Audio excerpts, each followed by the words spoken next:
अस्सलाम वालेकुम। आज के लेक्चर में हम डिस्कस करते हैं अहमद नदीम कासमी की एक पोएम द फीड को। ये बेसिकली उर्दू में लिखी गई एक पोएम है जिसे चोगा कहते हैं। चोगा जब परिंदे अपने बच्चों को, छोटे परिंदों को दाना दुनका खिलाते हैं तो उसके लिए जो वर्ड यूज़ किया जाता है उसे फीड कहते हैं। तो अहमद नदीम कासमी की इस ट्रांसलेटेड पोएम को डिस्कस करने से पहले इसका थोड़ा सा मफहूम आपके सामने रखता हूँ। यहाँ पर एक मदर स्पैरो है, माँ चिड़िया, जो अपने मुंह में दाना लेकर आएगी और अपने छोटे 10 बच्चों को खिलाएगी। अब आपको पता है छोटे छोटे बच्चे घोंसले के मुंह पे बैठे होंगे और वो अपनी चूंचों को खोलेंगे, सर से लेके पांव तक वो चूंचे ही चूंचे नजर आएंगी और वो अपनी चूंचों को खोलकर अपनी माँ से दाना वसूल करने के लिए इंतजार कर रही हैं। हुआ ये है कि माँ के मुंह में चूंकि एक बाजरे का दाना है और आगे 10 छोटे छोटे बच्चे हैं, तो माँ परेशान है कि मैं किसको दाना खिलाऊं और किसको तसल्ली दूं। तो यहाँ पर ये एक सिंबॉलिक पोएम है जिसके जरिए अहमद नदीम कासमी ये बताने की कोशिश करता है कि यहाँ पर हमारे पास वसाइल की या रिसोर्सेज की कमी है। तो हम गुर्बत के अंदर धके हुए लोग हैं, धकेले गए लोग हैं। इसी गुर्बत के अंदर हमारे पास वसाइल कम हैं और आगे जो इस्तेमाल करने वाले लोग हैं वो ज्यादा हैं। तो बहुत ज्यादा परेशानियों का सामना करना पड़ता है डेली रूटीन ऑफ लाइफ में। ये मैसेज इस पोएम के जरिए दिया गया है एक। और दूसरा मैसेज इस पोएम के जरिए ये दिया गया है कि इंसान ने इस जमीन पर बहुत ज्यादा आहोजारी सीख ली है। आहोजारी ववेला इसलिए सीखा है कि इंसान जो है उसने एटम बम को चला के तो कत्लो गारत करना सीख लिया है। जब एटम को तोड़ेंगे तो ब्लास्ट होगा, बहुत से लोग मर जाएंगे, कुछ जख्मी हो जाएंगे, तो वो जो लोगों का रोना और आहें भरना है वो सुनाई देगा। पोएट यहाँ पर जो वर्ल्ड पावर्स हैं उनको अट्रैक्ट करना चाहता है और उनको एड्रेस करना चाहता है क्रिटिसिज्म के जरिए, क्रिटिसाइज करते हुए कि उन वर्ल्ड पावर्स को चाहिए कि बजाय इसके वो एटम बम तैयार करें, उनको चाहिए कि वो एटम को तोड़ने की बजाय अनाज को तोड़ने की कोशिश करें। मतलब एक दाना 10 बच्चों को खिलाना है तो इसका मतलब है कि उसको 10 हिस्सों में डिवाइड करना है। इट मीन्स डैट कि अपने रिसोर्सेज जो हैं उनको मल्टीप्लाई करके आगे पहुंचाया जाए, बजाय इसके कि इंसान को ववेला करना सिखाया जाए, इंसान को पांव के ऊपर खड़ा होना सिखाना चाहिए। तो ये एक मैसेज वाला और थॉट प्रोवोकिंग पोएम है जो अहमद नदीम कासमी ने बयान की है।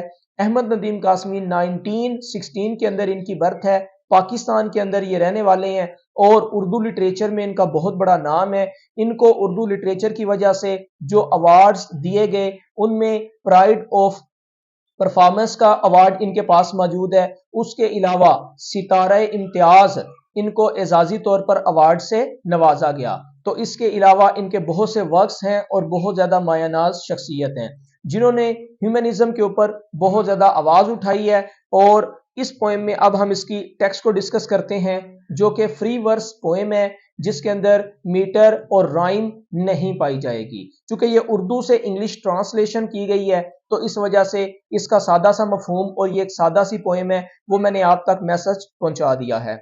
उसके बाद आउटलाइन स्टोरी अगर इसकी देखी जाए, आउटलाइन स्टोरी डिस्कस कर लेती हैं, थीम्स डिस्कस कर लेते हैं और बाद में टेक्स्ट पढ़ेंगे। आउटलाइन स्टोरी ये है प्रॉब्लम ऑफ मदर स्पैरो। इसमें मदर स्पैरो की प्रॉब्लम मेंशन की गई है पोएम में। 1 ग्रेन ऑफ मिलेट, एक बाजरे का दाना है वो है और 10 बच्चों को खिलाना है। 10 बेबीज स्पैरोज टू फीड, और वो 10 बच्चों को खिलाया जाएगा। ये एक आउटलाइन स्टोरी है। और अगर थीम्स की बात की जाए तो इस पोएम के अंदर पॉवर्टी का थीम पाया जाता है, मिजरी का थीम पाया जाता है और हंगर का थीम पाया जाता है। इससे हटकर अगर हम दूसरे एंगल से बात करें वर्ल्ड पावर्स के लिहाज से तो ये एक क्रिटिसिज्म है वर्ल्ड पावर्स के ऊपर, जो दुनिया की ताकतें जिन्होंने बम बना के दुनिया को मतलब वावेला करना सिखा दिया है उन पर क्रिटिसाइज किया गया है। तो स्टार्ट करते हैं जी। Holding a grain of millet, holding पकड़ना, ग्रेन दाने को कहेंगे, ऑफ मिलेट बाजरे का, इन हर बीक अपनी चूंच में। अपनी चूंच में बाजरे का दाना पकड़े हुए। The mother sparrow has come to feed, मां चिड़िया जो है वो खिलाने के लिए आई है। अब खिलाने के लिए आई है का मतलब अपने बच्चों को चोगा देने आई है। The young ones are so tiny, जो छोटे बच्चे हैं वो इतने स्मॉल हैं।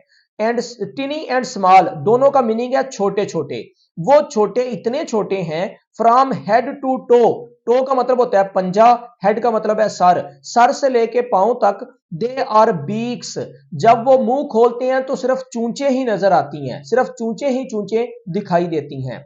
व्हेन दे क्राई, जब वो चिल्लाते हैं। उसके बाद नेक्स्ट है जी, 1 grain to be fed to 10 young ones, एक अनाज का दाना जो है वो 10 बच्चों को खिलाया जाना है। To whom the mother sparrow should feed, पहला क्वेश्चन जो कि एक रिटोरिक क्वेश्चन है कि मां जो है वो किसको खिलाए। To whom the mother sparrow feed, मतलब मां किसको खिलाए। और आगे वाली लाइन है कंजाइनिंग बीक विद बीक, और वो चूंचों के साथ चूंचे मिलाए हुए हैं, मतलब एक की चूंच दूसरी चूंच के साथ कंजाइनिंग मिली हुई है। With home should she solace, solace का मीनिंग है तसल्ली देना, हौसला देना, और किसको वो हौसला या तसल्ली दे।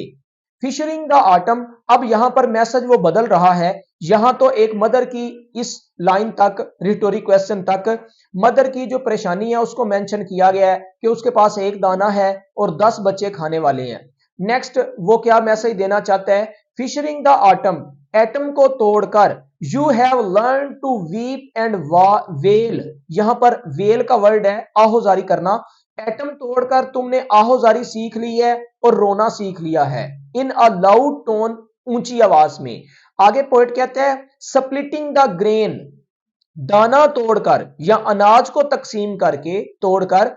You have learn to set life on foot, आपने जिंदगी को कदमों पर खड़ा होना सीख लिया है। यहां दोनों चीजें सीखी जा चुकी हैं, इंसान ने दोनों चीजों का अंदाजा लगा लिया है। अगर एटम बम चलाएंगे तो आहोजारी आपके सामने है, अगर अनाज की तकसीम करेंगे तो जिंदगी पांव पे खड़ी हो जाएगी। ये दोनों बातें मेंशन करने के बाद नेक्स्ट लाइन में पोएट कहता है could you split the grain, सवाल उठाया गया है वर्ल्ड पावर्स के ऊपर कि क्या तुम अनाज को तोड़ोगे। 1 grain to be fed to 10 young ones, और उनको सजेस्ट किया जा रहा है कि वैसे तोड़ना तो अनाज की बनता है, या तकसीम तो अनाज की बनती है, या प्रोडक्शन तो अनाज की बनती है। चूंकि एक अनाज का दाना 10 बच्चों को खिलाया जाना है, मतलब रिसोर्सेज कम हैं, आगे जो लेने वाले हैं वो ज्यादा हैं। तो इसका मतलब यह है कि हमें प्रोडक्शन के ऊपर ध्यान करना चाहिए, डिस्ट्रक्शन के ऊपर ध्यान नहीं करना चाहिए। तो ये एक किस्म का सजेशन दिया गया है वर्ल्ड पावर्स को। थैंक यू, अस्सलाम वालेकुम।